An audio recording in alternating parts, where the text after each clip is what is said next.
It's Manchester City against West Ham live on talkSPORT 2. Tomorrow, it's a 3 o'clock start. What game are you at tomorrow?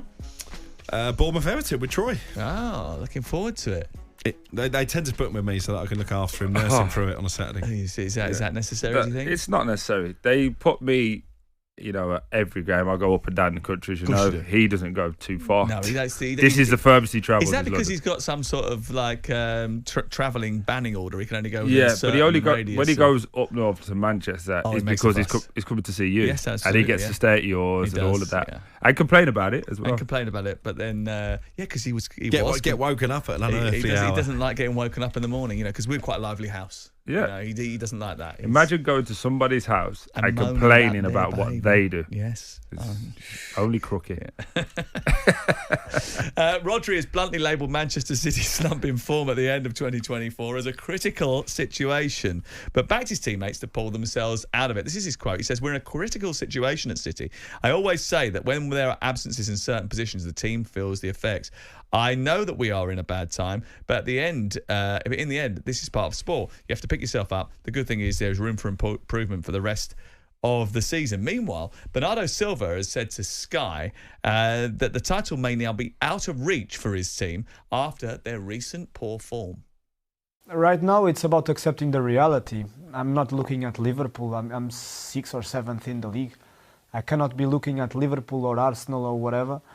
I'm looking right now at the next game to try and win 3 points, to be, if I'm 7th or 6th, to be 5th and to be 4th and to be 3rd.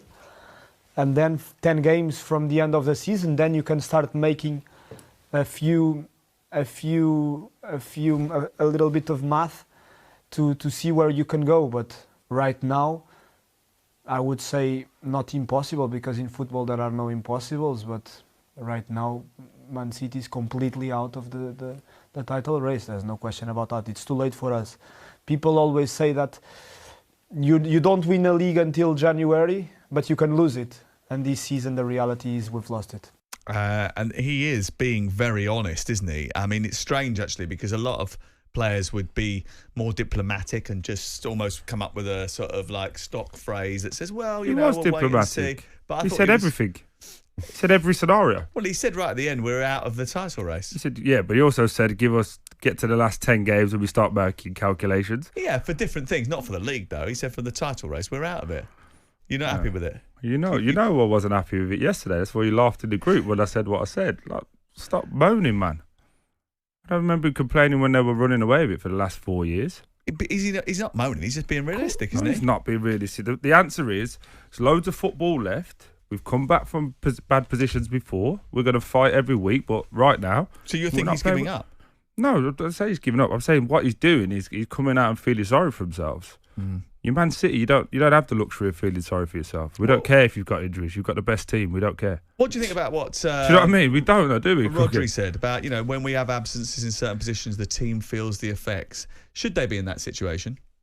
No, I don't think there'll be a lot of sympathy, to be honest, because of the riches at their disposal. They are the champions of the last 4 seasons. They're going for a sticky patch, but I think Troy's exactly right. No one's going to feel their pain. They're 14 points off the top, so I think he is being a realist, to be honest. They're not going to change that over the second half of the season. But again, it comes back to what we were talking about, recruitment in the summer, not replacing Julian Alvarez, because obviously Haaland, I think, could have benefited from being taken out of the team at times.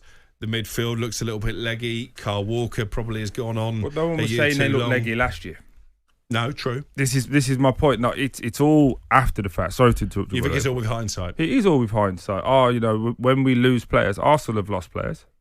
Newcastle lost players. Everyone, the team that hasn't lost a substantial amount of their big players, shall we say, is Liverpool at the moment, and they've been fortunate. They did last year, though, didn't they? Manchester City lost Haaland and Kevin De Bruyne for a long period last year. Exactly. It's just the fact is that this has become a season too far for them. And should they have seen that coming, though? Because they limped over the line last year, didn't they? I mean, Arsenal should have won it. Had they not lost at home to Villa, they'd have won the league. Yeah, but woulda, coulda, shoulda. They didn't. You've still got a really good team. You need to know when to rebuild it. And that was what Sir Alex Ferguson was always so good at. But they didn't do that because they were changing sporting director, changing manager, they thought at the time, didn't they? Yes, but my point is, that's all bigger picture. Look solely at these players. if we would have bought new players in, these now players would what?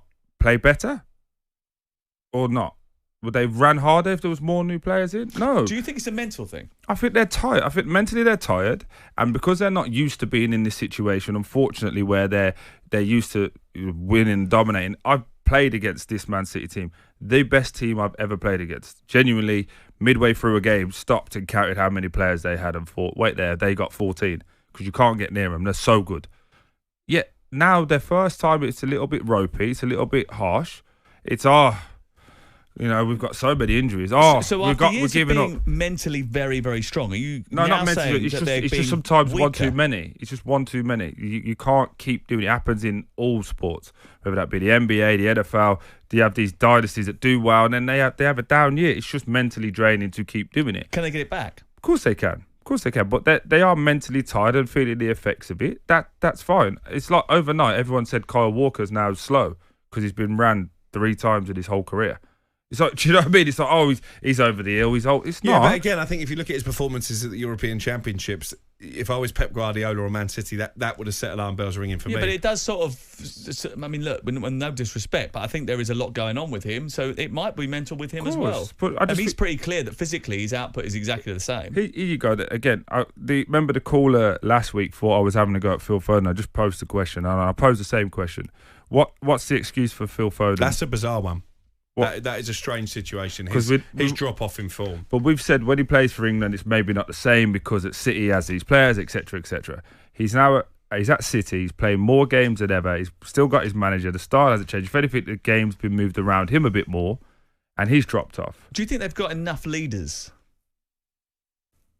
Proper leaders? Yeah, I think they do. I genuinely just believe that they've been so used to winning.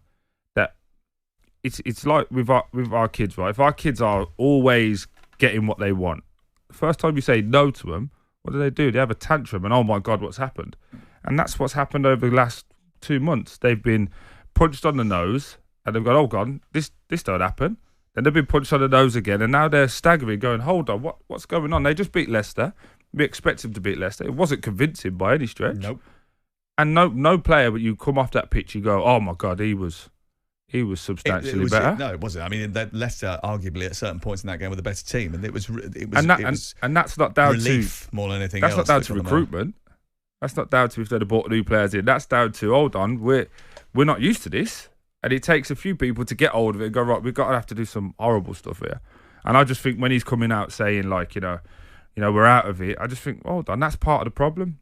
Just keep fighting to the end. You never know. I wonder you never know. And we might ask you this after the break, whether or not you think that Pep Guardiola almost sort of talked them into this situation by saying things like, oh, we're tired, we've got too many games, the injuries have taken a toll, the schedule is bad, all this kind of stuff. Right, last year. Or the year before. Yeah, but he talked about it a lot and then they went on the dip. And I wonder whether or not that was part of it as well. Right, Manchester City, West Ham live tomorrow. talkSPORT 2, not on UK TV. It's only available on the talkSPORT app. Former Arsenal winger Perry Groves and Ian Danter will be on commentary.